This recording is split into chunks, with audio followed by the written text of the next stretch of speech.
Assalamualaikum warahmatullahi wabarakatuh. Waalaikumsalam warahmatullahi wabarakatuh. Alhamdulillahirabbil alamin wa bihi nasta'in wa ala umuri dunya wa din wassalatu wassalamu ala asrafil anbiya'i wa mursalin wa ala alihi wa sahbihi ajma'in, amma ba'du. Yang terhormat Ibu Kepala Sekolah SDN Langit Mulia, Ibu Anisatul Hasanah SPD, peserta dari SDN Demang Harjo 3 yaitu Bapak Taufik dan Bapak Andi, peserta dari SDN Banjar Turi 2 Ibu Kartika dan Ibu Zahro, serta Bapak Ibu Guru dari SDN Langit Mulia. Pertama, marilah kita panjatkan puji syukur kehadirat Allah Subhanahu wa Ta'ala yang telah melimpahkan nikmat-Nya kepada kita semua, sehingga pada hari ini kita dapat berkumpul dalam acara diseminasi budaya positif SDN Langit Mulia oleh Ibu Anisatul Hasanah SPD, calon guru penggerak angkatan 10 Kabupaten Tegal. Kedua, salawat dan salam tak lupa kita curahkan kepada Nabi Agung Nabi Muhammad SAW, yang mana semoga kita mendapat syafaatnya di yaumil qiyamah. Amin amin ya rabbal alamin. Baiklah, Bapak Ibu hadirin yang saya hormati, marilah kita buka acara pada pagi hari ini dengan bacaan basmalah. Bismillahirrahmanirrahim. Setelah ini, marilah kita perhatikan paparan materi diseminasi budaya positif oleh calon guru penggerak angkatan 10 yaitu Ibu Anisatul Hasanah SPD. Kepada beliau dipersilakan. Terima kasih Bapak Ibu semuanya. Berikut kita kenalan dulu sebelum kita masuk ke materi. Di sini ada peserta dari SDN Demang Harjo 3. Kemudian dari belakang itu ada SDN Langit Mulia. Ada ibu-ibu dari SDN Banjar Turi 2.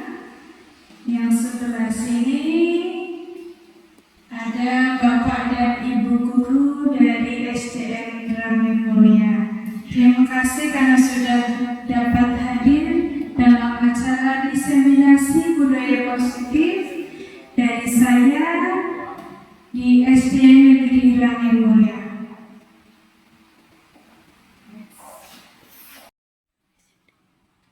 Bismillahirrahmanirrahim. Assalamualaikum warahmatullahi wabarakatuh. Waalaikumsalam warahmatullahi wabarakatuh. Terima kasih Bapak dan Ibu semua. Untuk hari ini ada acara diseminasi budaya positif yang termasuk dalam modul guru penggerak modul 1.4, di mana di hari ini itu merupakan pengimbasan atau aksi nyata dari penerapan budaya positif. Langsung saja, perkenalkan, di situ ada Pak fasilitator kami yaitu Pak Andi Faisal, kemudian ada saya sendiri Anisatul Hasanah, dan pengajar praktik Bapak Panggi.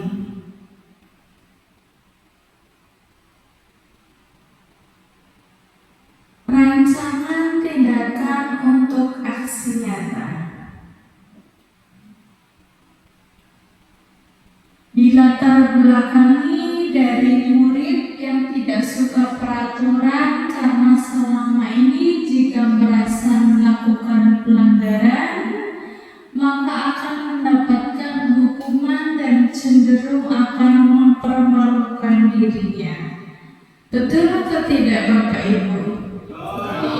Jadi selama ini anak menaati peraturan, contoh memakai seragam yang rapi saat upacara itu karena takut jika dihukum oleh Pak Guru dan Bu Gurunya. Nah, dari ini nanti akan melatar belakangi kita untuk menerapkan budaya positif. Lanjut. Tujuan aksi nyatanya yaitu menciptakan murid yang merdeka dan disiplin diri yang kuat. Kemudian menemukan budaya positif di sekolah dengan meyakini nilai-nilai kebajikan universal.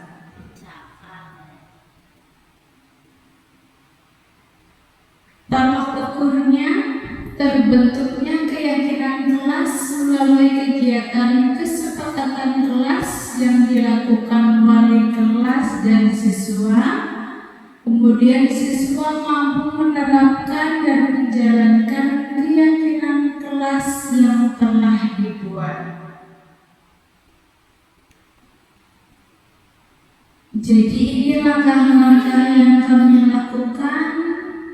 Yang pertama menghadap ke guru senior karena kebetulan kami sebagai kepala sekolah sehingga kami kerjasama dengan guru senior Pak Dalim untuk menjelaskan pentingnya penanaman budaya positif dan keyakinan kelas di sekolah serta meminta izin untuk mendiseminasikan bersama rekan guru. Kemudian yang kedua mengumpulkan rekan guru untuk melakukan diseminasi pemahaman materi budaya positif yaitu keyakinan kelas dari segitiga restitusi. Yang ketiga berkoordinasi dan berkolaborasi dengan wali kelas untuk membuat keyakinan kelas di kelas masing-masing. Yang terakhir nanti kita akan memantau, merefleksi dan mengevaluasi keyakinan kelas yang telah dibuat. Dukungan yang dibutuhkan oleh kami dalam penerapan ini yang pertama dari guru, yang kedua sarana dan prasarana, yang ketiga dari orang tua, dan keempat dari siswa. Di sini ada pertanyaan pengantin, apakah Bapak atau Ibu setuju bila 1. Pemberian hukuman dapat mendisiplinkan murid? Betul tidak? Coba. Oke, coba yang kedua, pemberian hadiah meningkatkan prestasi murid. Yang ketiga, guru harus mampu memberikan solusi untuk setiap murid yang bermasalah. Yang terakhir, guru berperan sebagai teman bagi murid. Oke, kita lanjut ke slide berikutnya. Nah, kita satukan pemahaman mengenai budaya positif, perwujudan dari nilai-nilai kebajikan universal atau keyakinan universal yang diterapkan di sekolah, namanya budaya positif. Lanjut. Nah, di sini konsep inti untuk menciptakan budaya positif yaitu 1. Ada istilah disiplin positif. Yang kedua, motivasi perilaku manusia. Yang ketiga, keyakinan kelas atau keyakinan sekolah. Keempat, kebutuhan dasar manusia. Kelima, posisi kontrol. Dan keenam, segitiga restitusi. Kita praktek dulu sebelum masuk ke materi, di situ ada tangan menggenggam. Coba praktekkan Bapak Ibu. Nah, iya, coba dengan teman satu bangkunya ya. Salah satu jadi A, salah satu jadi B. Coba boleh maju Pak Hendro, Pak Dani, monggo ke sini. Ini praktek di depan ya, bukan jotos-jotosan. Ini praktek untuk keyakinan kita. Di sini yang keyakinan adalah Pak Hendro, mempunyai keyakinan di mana coba Pak Hendro yang A ada secari kertas, ada kertas, coba tisu boleh tisu.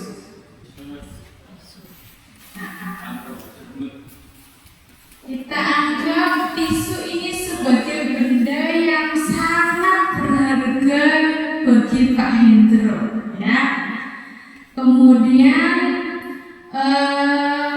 letakkan di salah satu tangan, digenggam di depan dengan erat ya.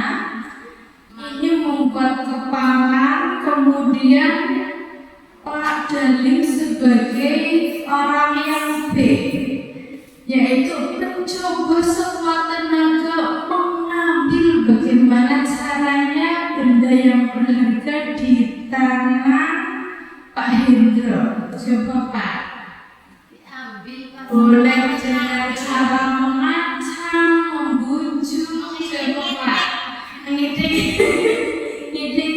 coba Pak, dicoba. Ya, ini diambil sekuat tenaga.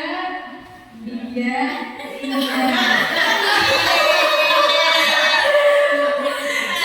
Cukup. Iya, coba Pak Hendro, bagaimana perasaan Pak Hendro saat melindungi itu, berusaha sekuat tenaga apa? Ya kalau ada orang yang mau mengambil ya silahkan. Coba Pak. Sangat marah sekali. Kalau ada yang mau mengambil marah, tidak mau. Tidak mau. Betul. Terima kasih, tepuk tangan dulu. Silakan. Iya, dari praktek tadi itu bahwa keyakinan kelas itu harus kita genggam, harus kita kuatkan di hati kita. Tidak boleh gara-gara ada gangguan dari orang lalu kita luluh dan keyakinan itu akan luntur. Begitu maksudnya, ya? Lanjut. Nah, kemudian tentang pergeseran paradigma teori kontrol. Di situ ada ilusi guru mengontrol murid, kemudian ada bahwa semua penguatan positif itu efektif dan bermanfaat. Ada ilusi bahwa kritik dan membuat orang merasa bersalah dapat menguatkan karakter.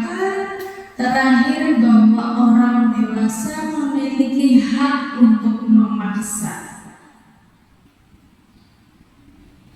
Lanjut, di situ bagaimana seseorang bisa berubah dari paradigma stimulus respon kepada pendekatan teori kontrol.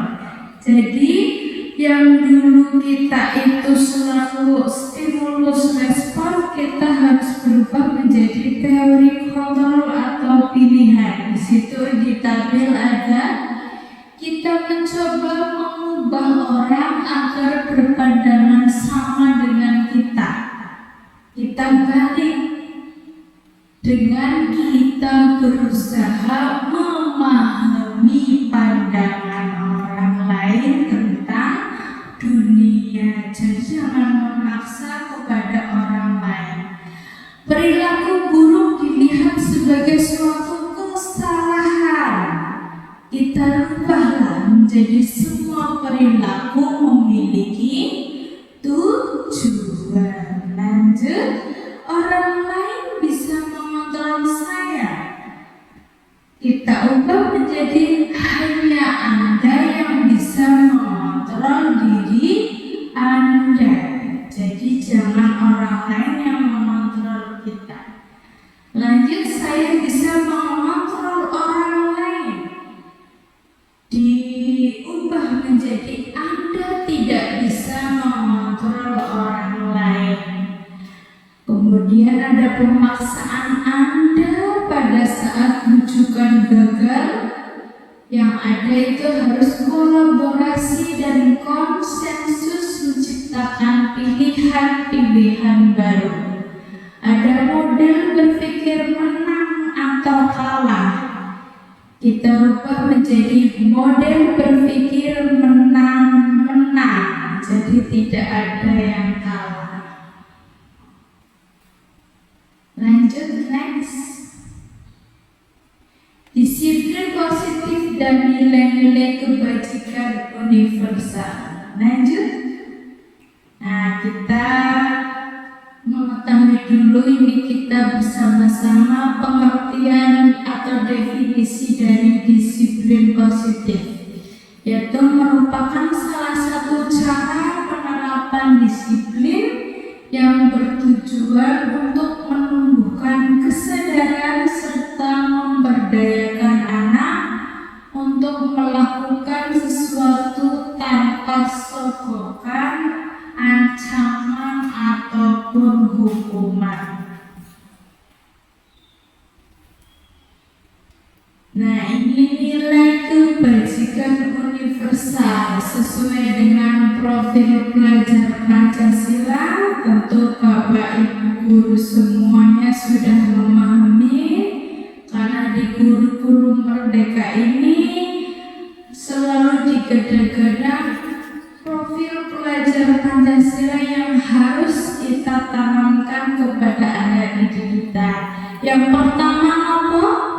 Beriman, bertakwa, yang Maha Esa. Lanjut, yang kedua berkebinekaan global, lalu bergotong royong, ada kreatif, bernalar kritis, dan terima kasih. Lanjut.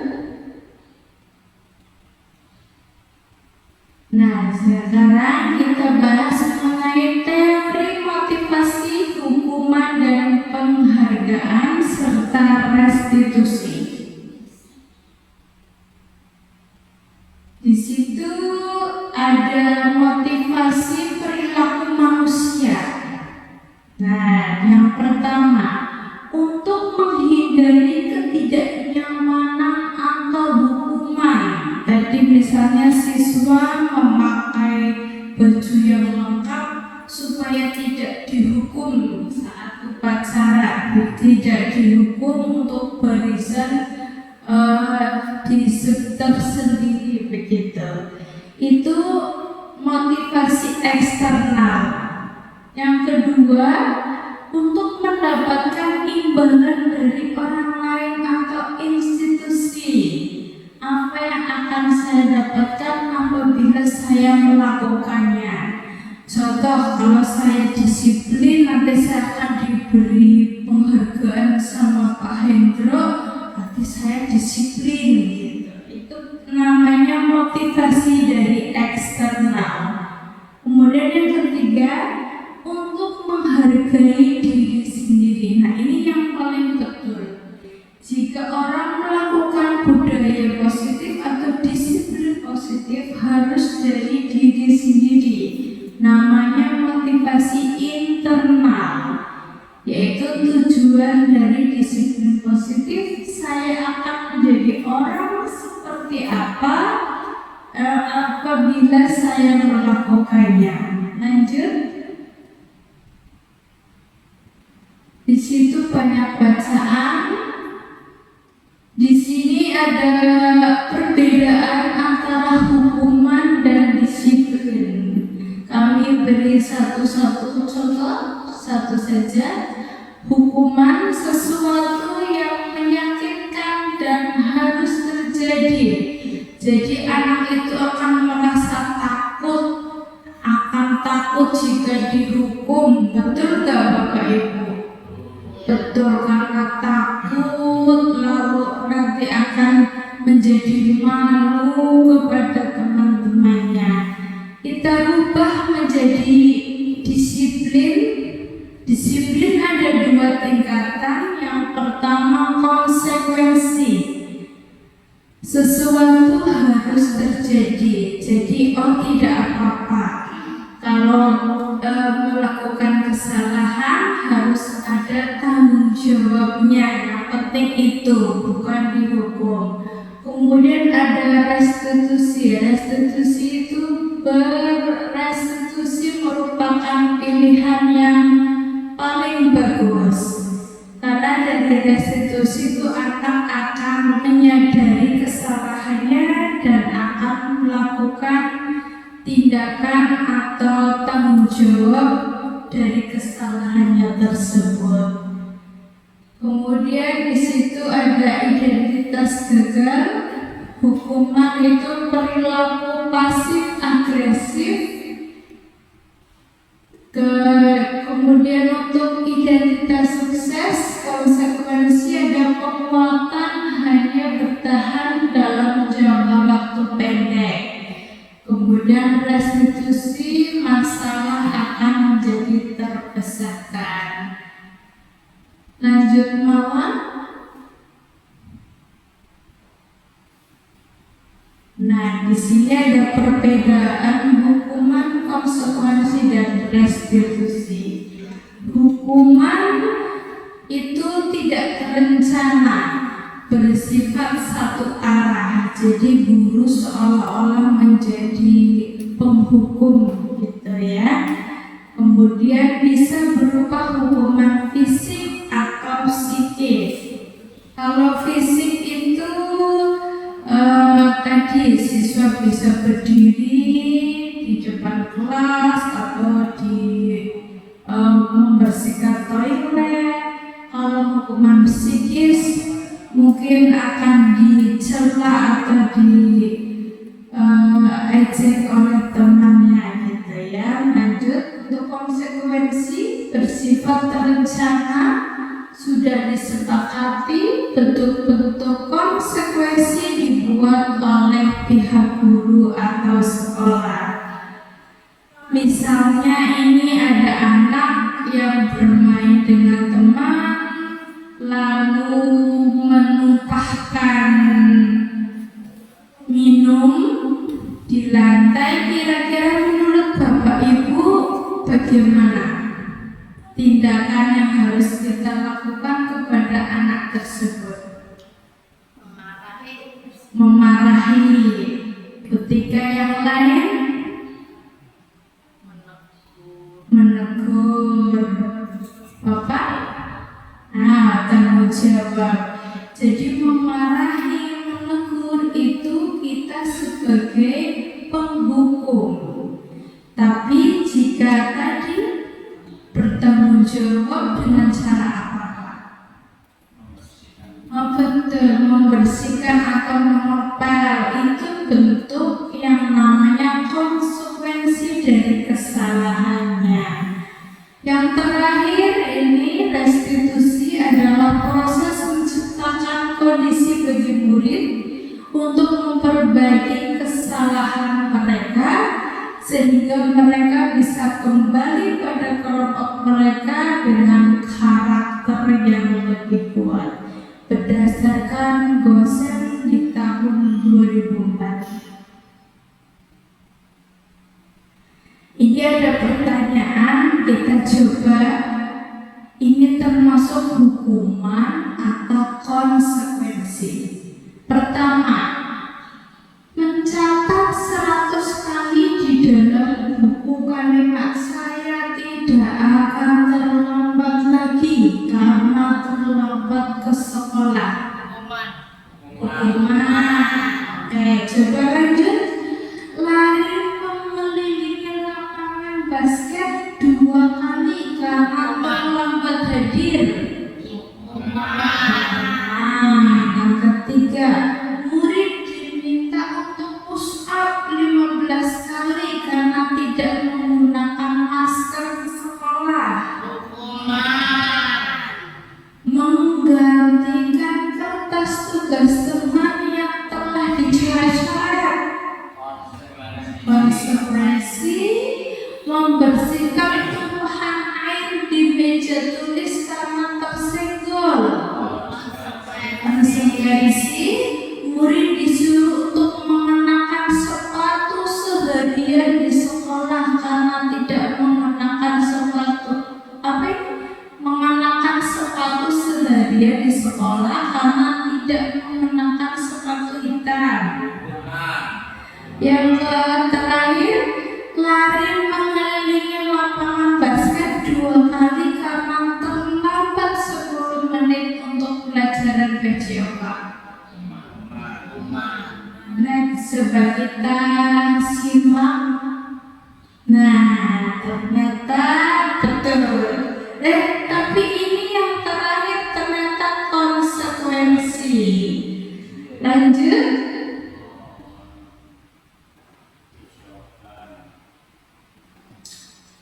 Dihukum oleh penghargaan, bahwa penghargaan berlaku sama dengan hukuman dalam arti meminta atau memujuk seseorang melakukan sesuatu untuk memenuhi suatu tujuan tertentu dari orang yang meminta atau membujuk.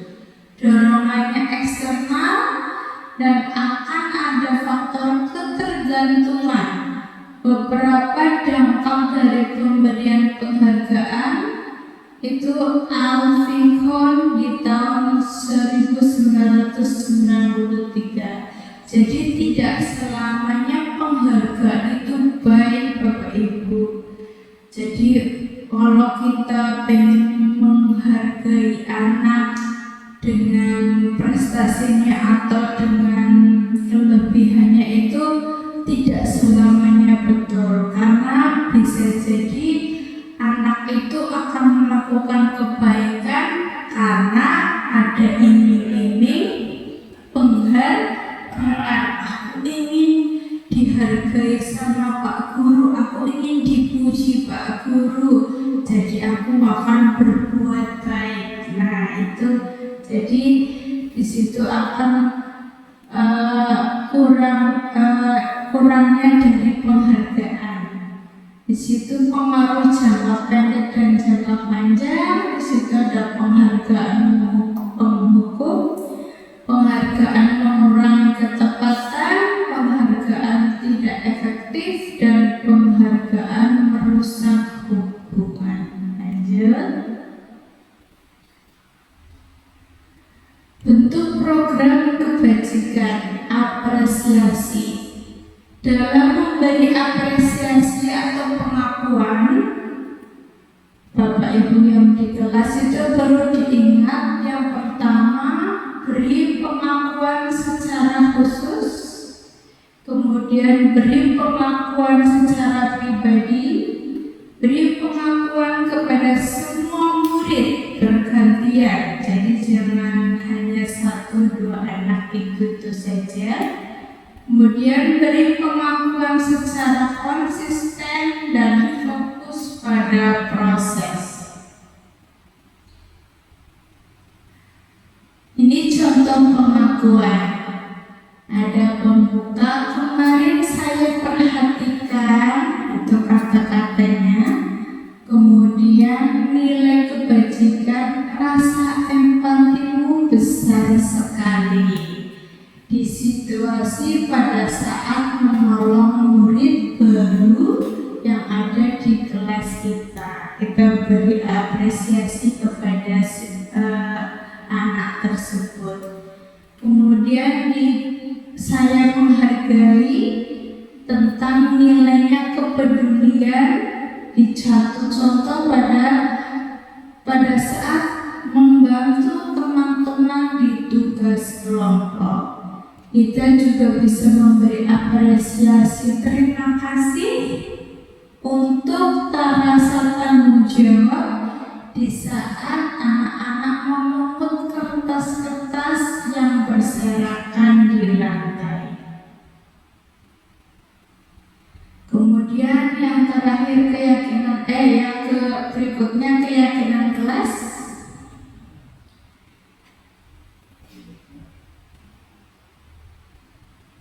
Nah, kenapa kita selama ini kan kita selalu dengar peraturan? Kenapa kita rubah keyakinan kelas? Kenapa tidak peraturan saja? Coba kita lihat, mengapa kita memiliki peraturan harus menggunakan helm bila mengendarai kendaraan roda 2? Mengapa ada peraturan tersebut di pemerintah? Untuk melindungi diri, betul. Kalau ada anak atau kita berpaham bahwa itu kan peraturan, jadi kalau tidak ada polisi, tidak ada CCTV, ya kita nggak usah pakai helm. Itu hanya sebatas peraturan. Tapi jika menjadi keyakinan kita, helm itu untuk melindungi kepala kita, apalagi beberapa hari yang lalu masih banyak terjadi kecelakaan yang sampai meninggal dunia, sampai ke rumah sakit dan lain-lain, itu tidak menggunakan helm karena melanggar peraturan tersebut. Keyakinan bahwa di saat naik roda 2 motor tidak perlu pakai helm, jaraknya dekat begitu. Ternyata efeknya akibatnya fatal. Kemudian yang berikutnya, mengapa kita memiliki peraturan 3M, yaitu menggunakan masker, mencuci tangan, menjaga jarak 1,5 meter saat terjadi COVID. Mengapa muncul peraturan seperti itu?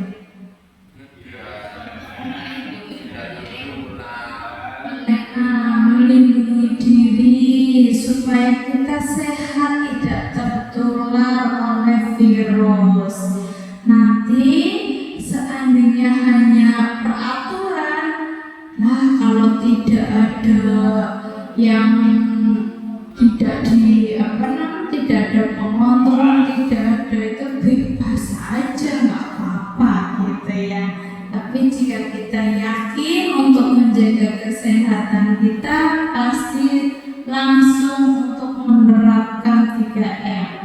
Yang terakhir, mengapa kita memiliki peraturan harus datang tepat waktu?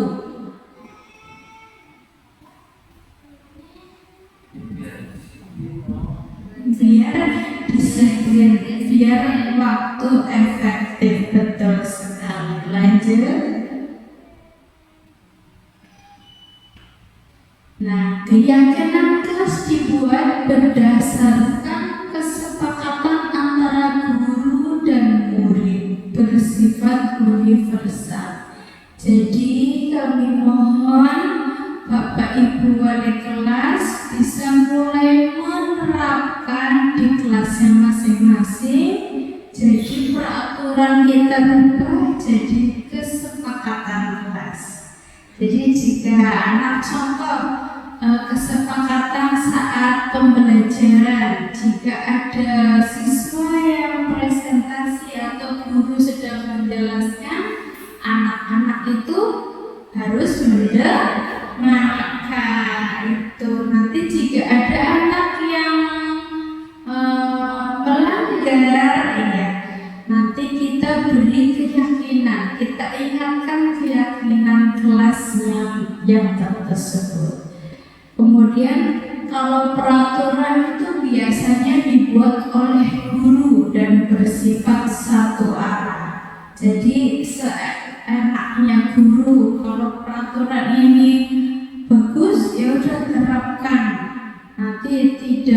mempertimbangkan pendapat dari anak-anak. Untuk mendukung motivasi intrinsik, kembali ke nilai-nilai atau ke keyakinan. Lebih menggerakkan seseorang dibandingkan mengikuti serangkaian peraturan-peraturan.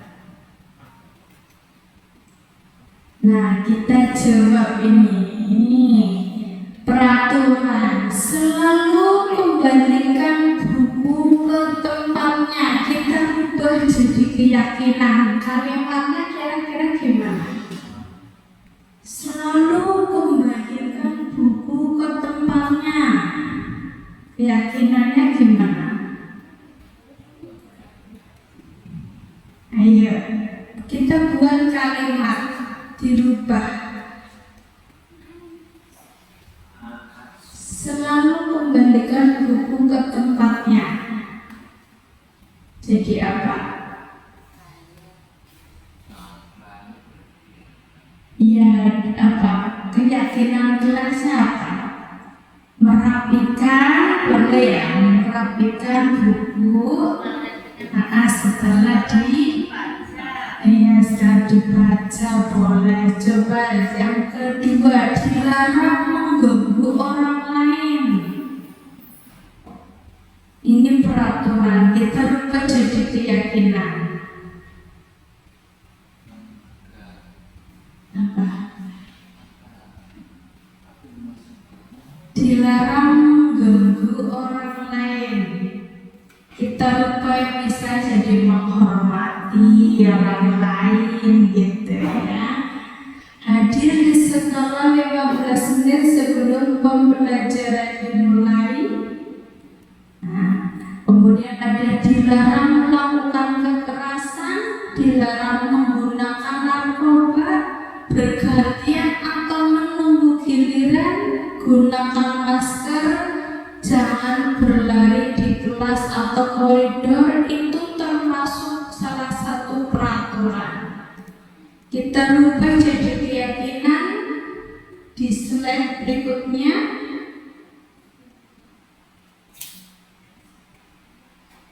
Nah, ada rasa di keyakinan untuk tanggung jawab, menghormati orang lain, terus komitmen keselamatan, kesehatan, menghormati orang lain, bersabar, dan lain-lain. Next. Nah, kebutuhan dasar manusia. Next. Di situ ada 5. Yang pertama untuk bertahan hidup. Kemudian yang kedua kasih sayang dan rasa diterima. Kemudian ada penguasaan, ada kebebasan, dan terakhir kesenangan. Ini kami jabarkan contoh dari keempat kebutuhan dasar. Yang pertama, aku senang main kejar-kejaran dengan ibu guru, seru. Nah, ini kalimat yang muncul dari anak ini termasuk apa tadi? Coba di slide sebelumnya. Coba Bapak Ibu. Di sini ada kasih sayang, diterima, ada penguasaan, ada kebebasan, ada kesenangan.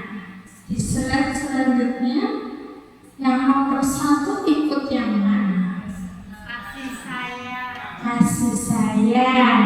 Oke, lanjut yang kedua. Ibu kejar aku karena ibu guru sayang aku. Coba di slide lagi. Ini berarti kasih sayang sudah. Lanjutnya kesenangan.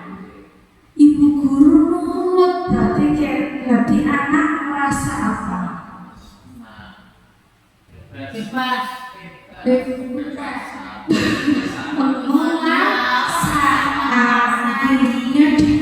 dikuasai oleh murid. Yang ketiga, aku hebat kan, bisa bikin ibu guru kejar aku. Coba.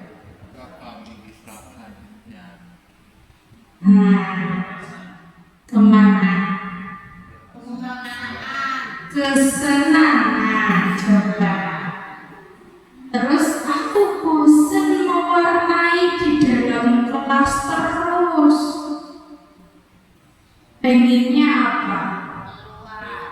Pengennya keluar, jalan-jalan. Tadi kebebasan. Pengennya lanjut. Nah, di sini 5 posisi kontrol dari seorang guru.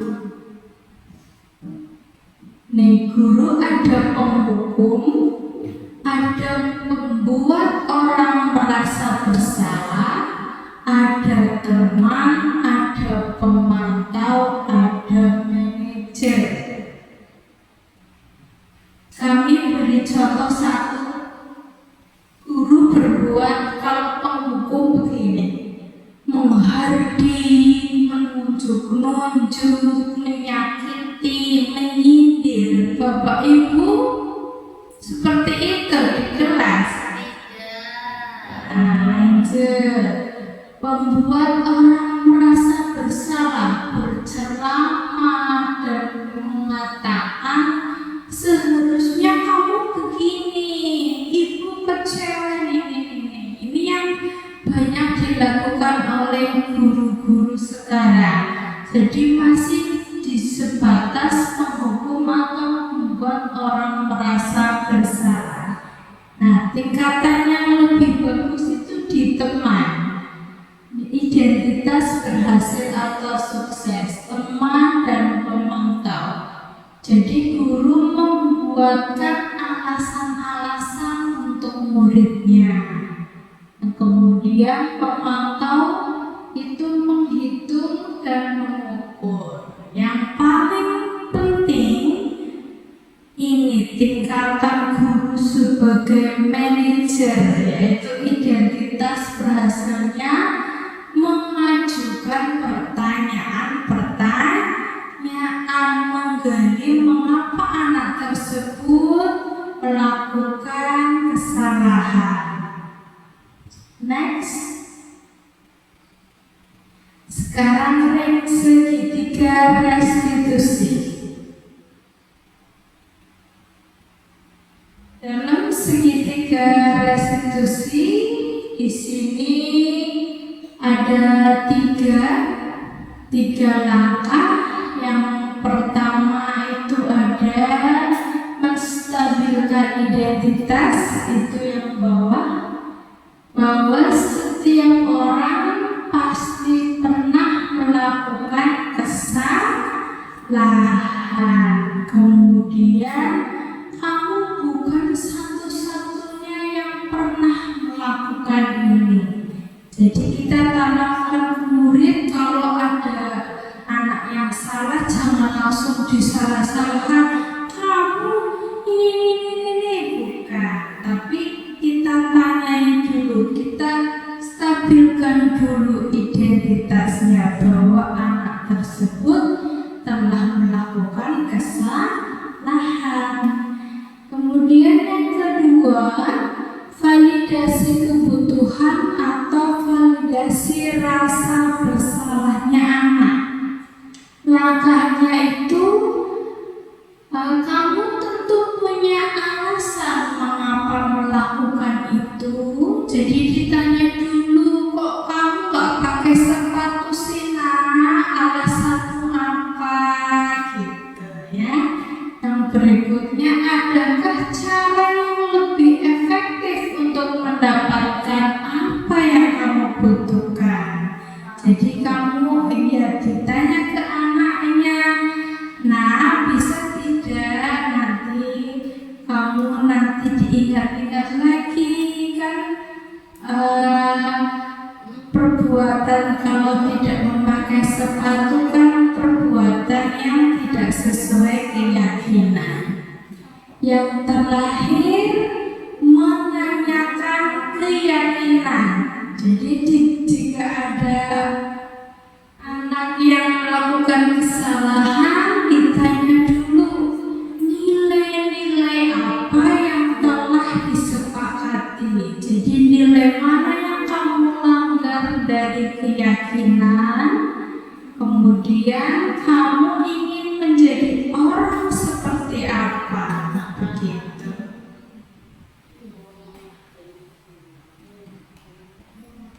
Nah, kita pencet dulu video. Salah satu contoh video pertama dari Arum yang bertengkar dengan temannya. Bukan itu, Pak. Ini nggak bisa ini,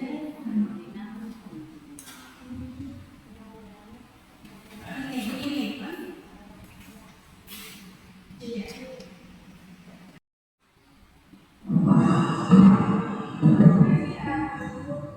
Hari ini Ibu mendengar dari ketua kelas bahwa kamu berangkat dengan sidang. Ya, Bu, saya sangat Bu. Kenapa kesal seperti itu? Izin terus menolak maka saya menggunakan nama orang tua saya, Bu. Karena dia diminta dari kemarin dan mengolok-olok saya, Bu. Saya sangat Bu. Oh begitu. Wajar kalau kamu marah dan kesal. Jika itu ada krisis kamu, mungkin ibu juga melakukan hal yang sama. Lalu apa yang kamu lakukan terhadap sidang? Biasanya sih saya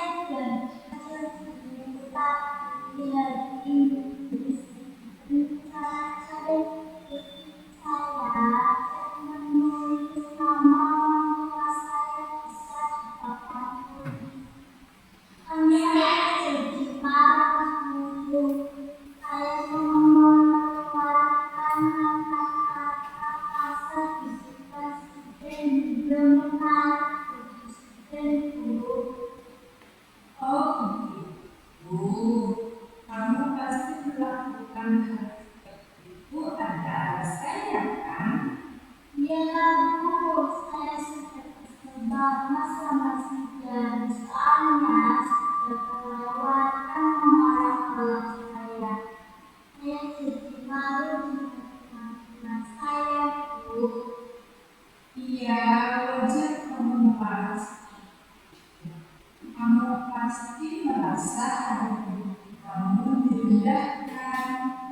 Ibu sangat menghargai tindakan kamu yang tidak melakukan hal yang lebih buruk daripada yang kamu lakukan terhadap sidang barusan.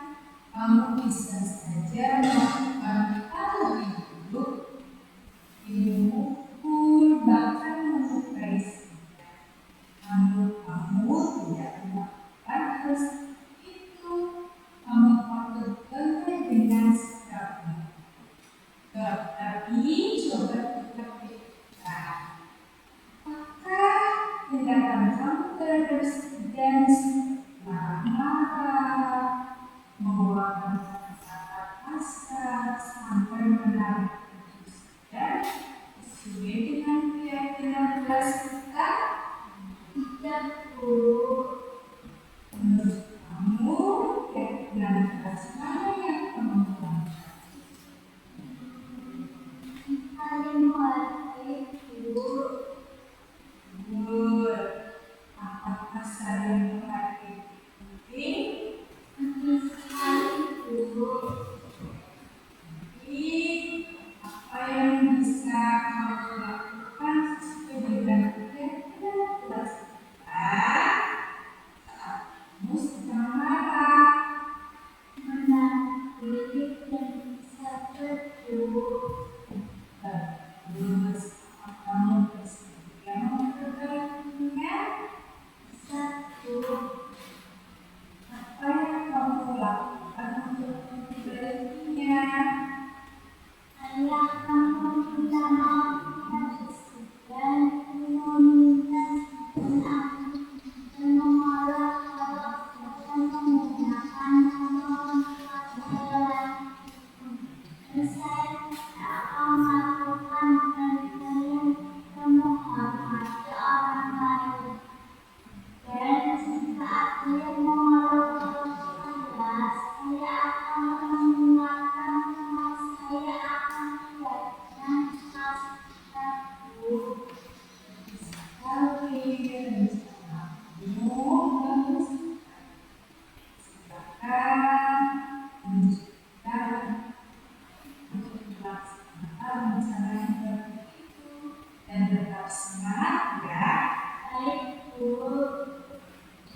Oke, berikut merupakan video yang pertama mengenai praktek segitiga restitusi dalam kasus Alun.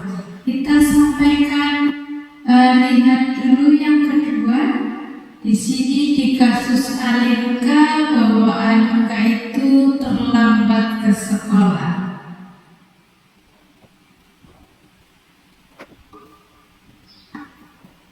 Alinka, hari ini Bu Lita kamu terlambat ke sekolah.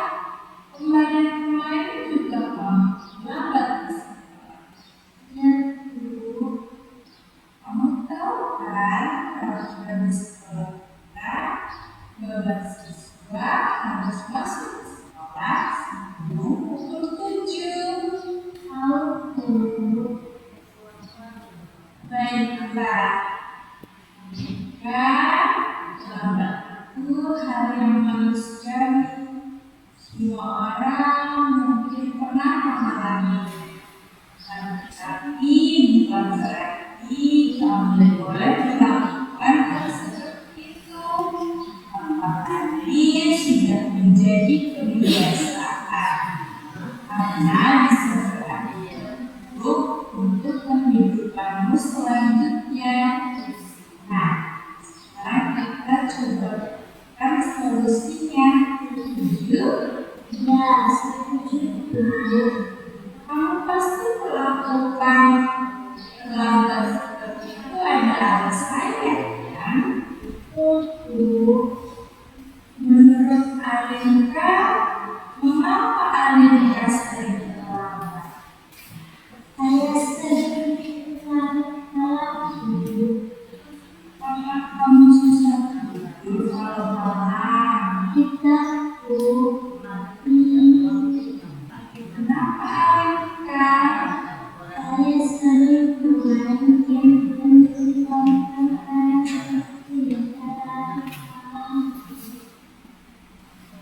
apakah menurut Alinka perilaku tersebut sesuai dengan keyakinan kita? Tidak Bu. Menurut Alinka, keyakinan kita mana yang membuat disiplin Bu. Menurut Alinka kenapa? Karena disiplin membuat hidup kita tenang. Iya, itu membuat hidup menjadi teratur. Setidaknya dengan disiplin kita tidak merepotkan orang lain, tidak memberikan orang lain, bahkan membantu kita bisa selesai tepat. Bagaimana cara kamu memperbaikinya? Akan melakukan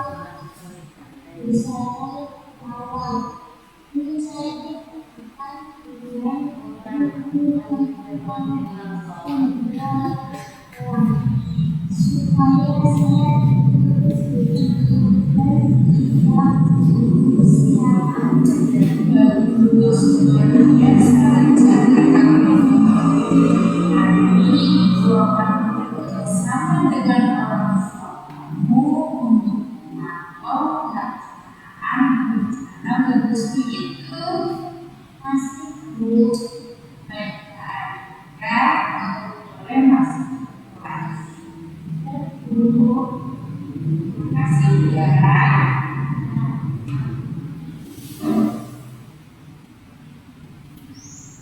Hai, nama saya Alinka Augustina, siswa kelas 4 dari SD Negeri Ranjimulya. Terima kasih kepada Bu Anis yang telah mengajak saya berdiskusi untuk menemukan solusi atas perilaku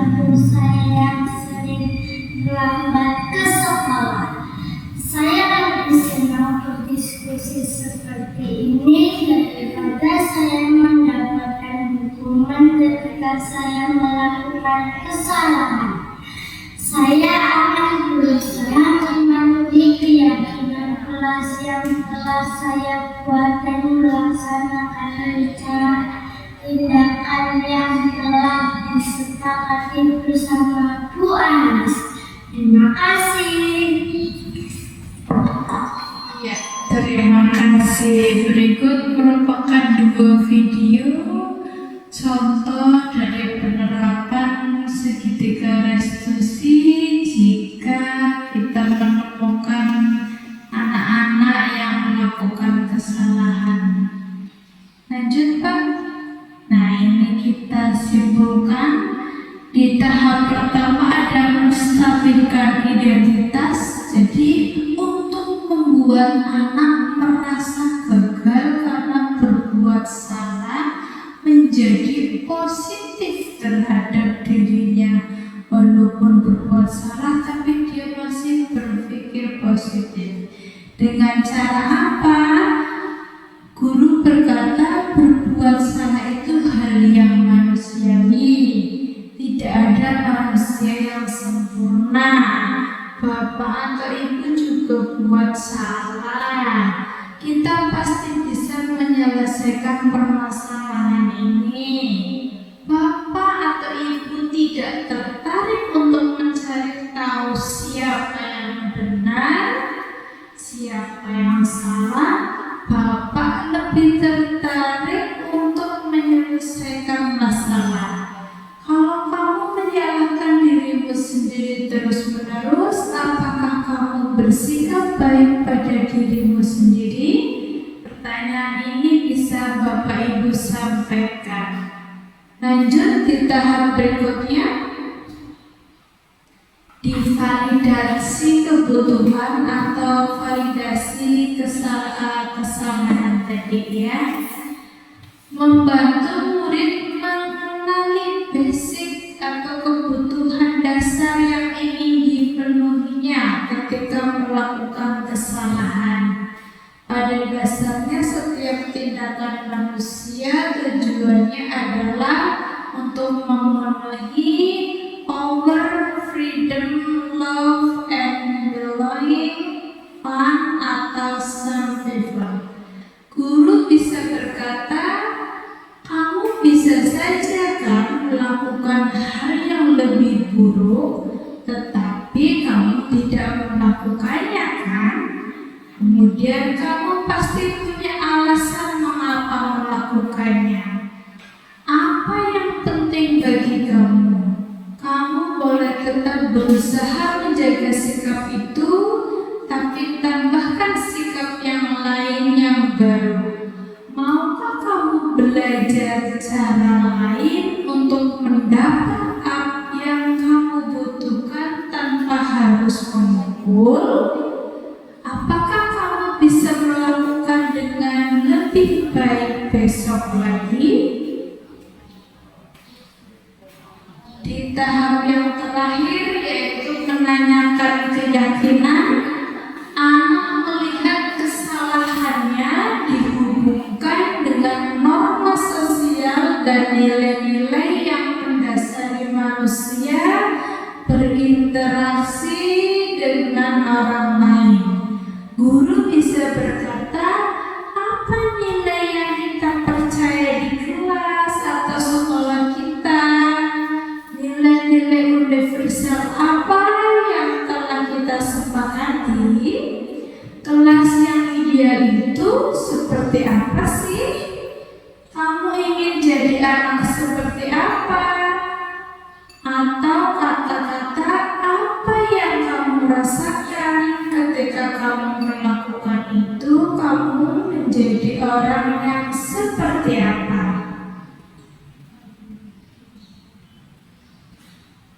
Ini dari disiplin positif itu tadi menurut teori kontrol atau teori pilihan dari Dr. William Glasser. Ini ada banyak sekali, dari ada makna disiplin, ada teori motivasi, tadi yang 5 posisi kontrol, segitiga dan institusi, dan sebagainya.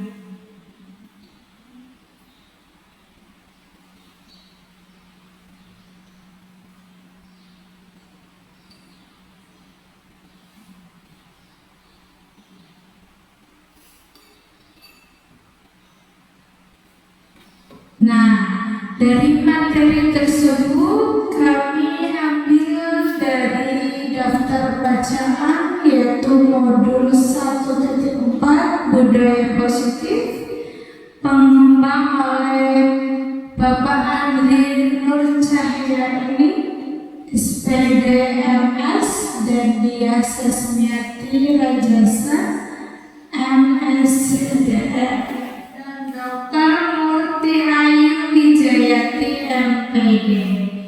Demikian dari diseminasi pada hari ini. Kami ucapkan terima kasih. Untuk langkah selanjutnya, marilah kita bersama-sama mengubah peraturan menjadi keyakinan. Kemudian kita bersama-sama untuk menciptakan disiplin positif, budaya positif, dan selalu memperhatikan kebutuhan siswa. Terima kasih. Mohon maaf yang sebesar-besarnya. Wassalamualaikum warahmatullahi wabarakatuh.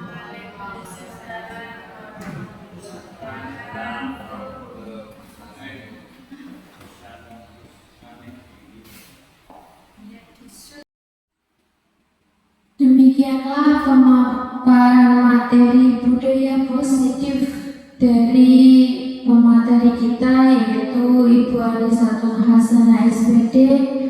Semoga apa yang beliau paparkan bisa jadi ilmu untuk kita dan bisa kita terapkan dalam kehidupan kita teruntuk siswa-siswi kita.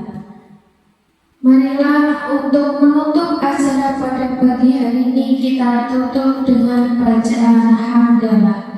Alhamdulillahirrahmanirrahim. Saya sebagai moderator meminta maaf apabila ada kesalahan dalam perkataan. Wabillahi taufiq wal hidayah. Wassalamualaikum warahmatullahi wabarakatuh.